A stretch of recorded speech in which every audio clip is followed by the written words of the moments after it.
My name is Ernel Travis Aitulaipa from grade 6 Einstein. I'm doing sexual planting. The materials are plastic cup, soil, plastic spoon, water, and seed. First, I will dig.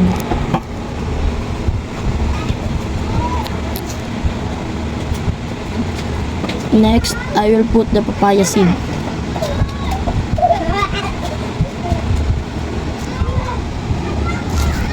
And I will do it in the remaining plastic cups with soil.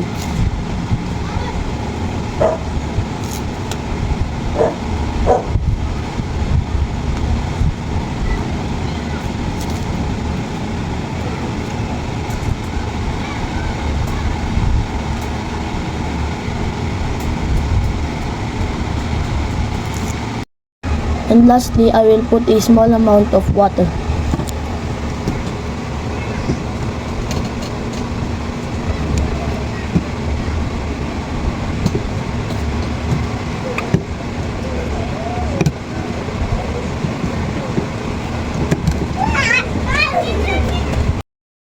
Now, my sexual planting is done.